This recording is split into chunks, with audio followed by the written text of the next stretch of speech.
الحمد لله رب العالمين والصلاة والسلام على سيد الأنبياء والمرسلين وعلى آله وصحبه وذريته أجمعين. أما بعد فقال الله تبارك وتعالى في القرآن المجيد: أعوذ بالله من الشيطان الرجيم. بسم الله الرحمن الرحيم. قد أفلح المؤمنون الذين هم في صلاتهم خاشعون والذين هم عن اللغو معرضون والذين هم للزكاة فاعلون والذين هم لفروجهم حافظون. صدق الله مولانا العظيم. قال الله تبارك وتعالى في شأن حبيبه: أعوذ بالله من الشيطان الرجيم. بسم الله الرحمن الرحيم. إن الله وملائكته يصلون على النبي يا أيها الذين آمنوا صلوا عليه وسلموا تسليما. اللهم صل وسلم وبارك على سيدنا مولانا محمد النبي الأمي الحبيب العالي القدر العظيم الجاه وعلى آله وصحبه وسلم صلاة وسلاما عليك يا سيدي يا رسول الله وعلى آلك وأصحابك يا سيدي يا حبيب الله. بعد الصلاة تلاوت کلام پاک یہ السلام بدرگاہ نبی خاتمہ صلی اللہ علیہ وآلہ وسلم. میرے ساتھی واجب تقریم معزز بھائیوں بزرگوں، السلام علیکم ورحمۃ اللہ وبرکاتہ. الحمدللہ مبارک کے نسبت میں اور آپ اپنے پیارے اللہ تعالیٰ کی کتاب کو حاصل کرنے کے لیے اس وقت اس کے گھر میں موجود ہیں. الحمدللہ 18 پارہ سورۃ المؤمنون کی پہلی آیت مبارکہ کے مطابق الحمدللہ کئی جمعوں سے ہمارا سلسلہ جاری ہے. اللہ تبارک و تعالیٰ نے کامیاب لوگوں کے اوصاف بیان کیے کہ وہ لوگ کہ جن کا کام اللہ تبارک و تعالیٰ کی بارگاہ میں مقبول ہوا اور اللہ تبارک و تعالیٰ نے ان کو کامیابی کی سند عطا فرمائی. یاد رکھیے گا، کامیاب وہی ہوتا ہے کہ جس کا کام قبول ہو جائے، مقبول ہو جائے، ایکسپٹ ہو جائے. کام ہر شخص کرتا ہے. جسے ہم برا کام کرتے ہیں کہتے ہیں وہ بھی کام ہے، جسے ہم اچھا کام کہتے ہیں وہ بھی کام ہے. یزید نے بھی ایک کام کیا، ایک فیل کیا. امام بغداد نے بھی ایک کام کیا، ایک فیل کیا. ابو جہل یہ بھی کچھ کام کر کے گیا ہے اور ابو بکر صدیق رضی اللہ تعالیٰ کو کچھ کام کر کے گئے. لیکن فرق زمین آسمان کا ہے. کام ہر شخص کر رہا ہے، ہر شخص کر رہا ہے. جو دنیا میں آیا ہے وہ کچھ نہ کچھ کر کے گیا. نمرود تھا، اس نے بھی کچھ کیا، اس کے مقابلے میں ابراہیم علیہ السلام نے بہت کچھ کیا. فرعون ہے، وہ بھی دنیا میں آیا ہے تو اس نے بھی ایک اپنے مائنڈ مارا تھا، اس نے اپنی دنیا سیٹ کی.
ابھی کسی کا منہ میں نہیں ہے, ابھی بولنا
کوئی شخص کر بھی لے کامیاب نہیں ہے. اس لیے یہ سارے کام اس وقت تک مفید نہیں ہوں گے کہ جب تک کوئی شخص اللہ اس کے رسول پر ایمان نہیں کرتا. ایمان کی ہے دعوے توحید کو بنایا اور اس کا دلیل کس کو بنایا؟ پہلے صلی اللہ علیہ وسلم نے دلیل کی دعویٰ کیا. حالانکہ میں میں بہت بڑا عالم ہوں کہ میں دعویٰ کروں گا پھر آپ مجھے جب دلیل مانیں گے تو میں آپ کو دلیل دوں گا. کوئی شخص کہے گا فلاں بہت بڑا عالم ہے، یہ دعویٰ پہلے ہے دلیل بعد میں. تو دعویٰ پہلے ہے دلیل بعد میں. لیکن کائنات کا سب سے بڑا دعویٰ ہم نے نہیں لیا ہے. لوگوں کی سوچ کہ ایمان کیا دلیل ہے اور دعوے توحید میں دلیل کیا ہے. اس کائنات کا سب سے بڑا دعویٰ کیا ہے کہ لا الہ الا اللہ. سب سے بڑا، اس سے بڑا دعویٰ کوئی بھی نہیں ہے کیونکہ سب کی نفی ہے. لا الہ پہلے نفی ہے کہ کوئی معبود نہیں ہے، کوئی نہیں ہے، نہ جن نہ پیر نہ دل، کوئی بھی نہیں. نہ کوئی انسان اور ہے، نہ کوئی جن ہے، نہ کوئی فرشتہ ہے، نہ سورج ہے، نہ جتنی بھی چیزوں کی پوجا کی جا رہی تھی، کی جاتی تھی یا کی جا رہی تھی پہلے، وہ سب کی نفی کر دیں یا کی جا سکتی تھی سب کی نفی کر دیں. جب سب کی نفی ہوئی تو فرمایا تین اللہ ہے تو صرف اللہ. اتنا بڑا اب یہ دعویٰ کرنے سے پہلے سرکار صلی اللہ علیہ وسلم پہلے دلیل یعنی سب سے پہلے اللہ کر کے فرمایا ان کو میں تو تم سے یہ کہوں کہ اس پہاڑ کے پیچھے سے ایک لشکر تم پہ حملہ ہونے والا ہے تو کیا تم میری بات پر یقین کر لو گے؟ اب سرکار صلی اللہ علیہ وسلم کس کی بات ہے؟ دوسرے اپنے بات کس کی بات کی بات ہے؟ مجھے یہ نہیں کہا کہ میں یہ کہوں کہ اگر چاند کا اللہ نے بنایا تم یقین کر لو گے. یہ نہیں کہا کہ اگر میں یہ کہوں کہ ساری کائنات میں چلانے والا ایک ہی ہے تو کیا تم یقین کر لو گے؟ نہیں. فرمایا کیا میں تم سے یہ کہوں کہ اگر اس پہاڑ کے پیچھے سے لشکر جلال تم پہ حملہ ہونے والا ہے تو کیا تم ایکسپٹ کر لو گے، یقین کر لو گے؟ تو سب نے ایک لمحہ دیر دیا ہے، سوچا نہیں. یہ نہیں کہا کہ ہم آپ کو سوچ کے بتائیں گے، اس لیے کہ 40 سال تک میرے آقا علیہ السلام نے اپنا آپ ایسا بنوایا ہے کہ شعوری طور پر بھی لاشعوری طور پر بھی وہ شخص اس نتیجے میں تھے کہ یہ شخصیت جس کا نام محمد ہے یہ صادق بھی اور امین بھی ہے. فکر طور پہ کہا ہم ضرور یقین کریں گے اس لیے کہ ہم نے آپ کو ہمیشہ صادق ہی پایا اور آپ کی زبان حق کے ترجمان سے جب بھی نکلا ہے تو سچ ہی نکلا. اب دلیل پہلے دے دی، اپنی زبان ایکسپٹ کرا لیا، ان سے دلیل بھی پہلے دے دی اور کمال میں آگا کا انداز تھا کہ پہلے دلیل دے کر ان لوگوں کے ذہنوں کو ایک طرف ایک نقطے پہ اکٹھا کیا اور پھر فرمایا کہ میری اس زبان کی گارنٹی تم سب لوگ دے رہے ہو کہ یہ سچی بات ہے تو پھر سچی زبان میں یہ سن لو لا الہ الا اللہ کہ اللہ کی زبان کو معبود. یہ ایمان ہے، یہ ایمان، یہ تصدیق جس کو حاصل ہے. پھر اس کے بعد آپ دیکھیں، پھر اس کے بعد جو کچھ بھی ایمان یہاں سے تعلق رکھتا ہے اللہ تعالیٰ کے ایک ہونے سے لے کر جتنی چیزیں ضروریات دین میں شامل ہے سب کا تعلق زبان مصطفیٰ، سب کا تعلق، ساری چیزوں کا تعلق زبان مصطفیٰ سے. اور جس چیز کو مطابق ہے فرشتے ہیں ہم نے کہا ہے، فرمایا کہ کرامت عالمین ہے ہم نے کہا ہے، فرمایا یہ تو میرے منہ سے عربی زبان میں نکل رہا ہے، فصیح و بلیغ بھی ہے، عوامی بھی ہے، نمائی بھی ہے، مسائل بھی ہے، اس فکر میں تو فرمایا یہ قرآن ہے. پھر فرمایا یہ حدیث دوسری ہے، پھر فرمایا یہ میرا قول ہے. تو جس کو سرکار عالم صلی اللہ علیہ وسلم نے قرآن دے دیا قیامت تک لوگ اسے قرآن دیا. فرق نہیں ہو سکتا، صحابہ کرام کو بھی پتا چلتا تھا. پاس بیٹھے ایک صحابی رضی اللہ عنہ کے دان کے اوپر میرے آقا علیہ السلام سر اقدس لا کر لیتے ہوئے وہی آتی ہے اور بخاری شریف اٹھا کر لے گئے. وہ ایک بغیر باپ باندھا ہے امام بخاری کے رحمۃ اللہ علیہ اس رات بخاری شریف کا یاد ہوتا تھا کہ بادل بھائی کس طریقے سے کن طریقوں سے وہی کرتی تھی. تو صحابی کہتے ہیں کہ میری رات پر بہت بڑا شروع ہو گیا اور طریقہ کہ آقا علیہ السلام اپنا سر اقدس میرے جانوں سے نہ اٹھا کر میرے دان کی ہڈی ٹوٹ جاتی، اتنا بہت بڑھ گیا. تو جب آپ ہٹایا تو صحابی رضی اللہ تعالیٰ حضرت یا رسول اللہ صلی اللہ علیہ وسلم یہ کیا ہے؟ تو میرے آقا علیہ السلام نے ارشاد فرمایا مجھ پر قرآن اترا. تو جس کی رات کا سر ہے صحابی رسول ہے ان کو نہیں پتا چلا کہ کیا ہو رہا ہے. اگر میرے آقا علیہ السلام نہ بتاتے تو کس کو کیا پتا چلنا تھا؟ میرے آقا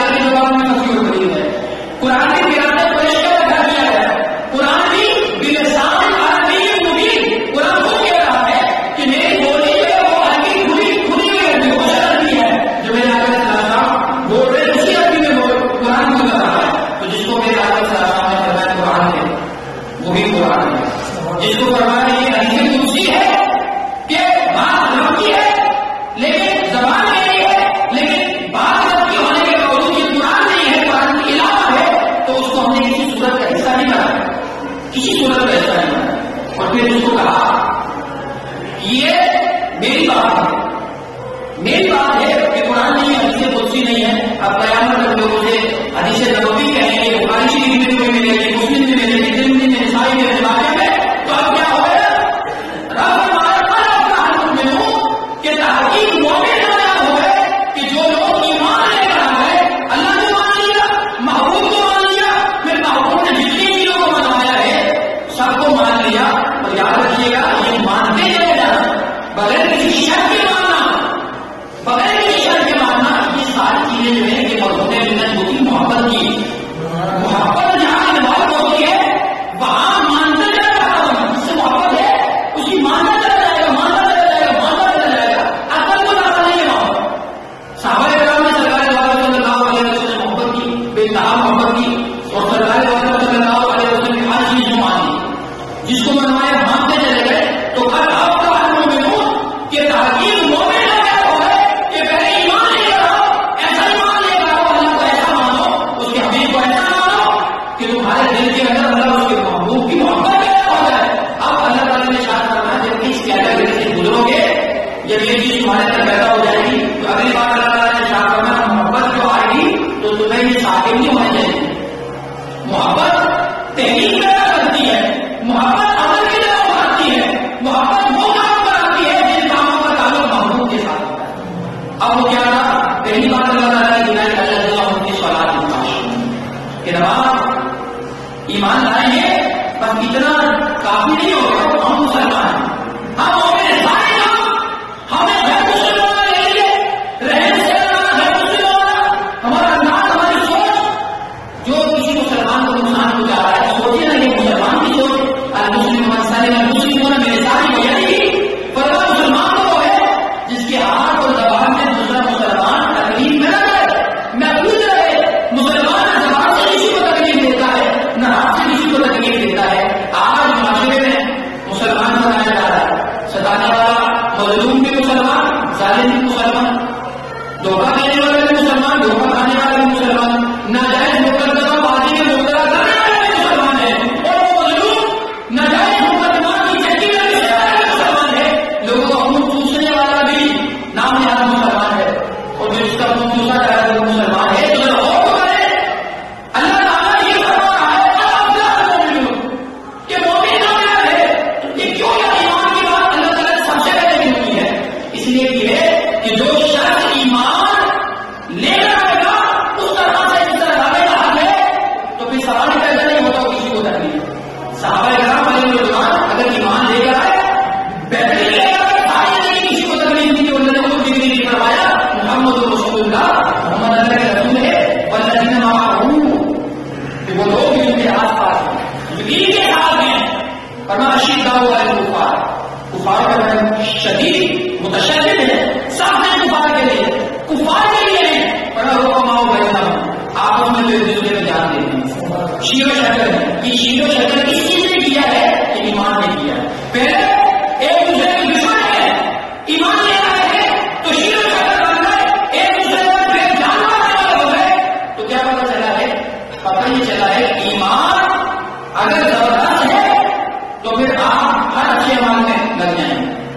اور اگر ایمان میں مسئلہ ہے، صرف دعوے تک رکے ہوئے ہیں، ایمان ہمارے رگوں پیر میں صلاحیت نہیں کیا ہوگا، تو پھر نہ ادب میں آنکھ کھلے گی، نہ کسی کی ایسی بات اچھی لگے گی.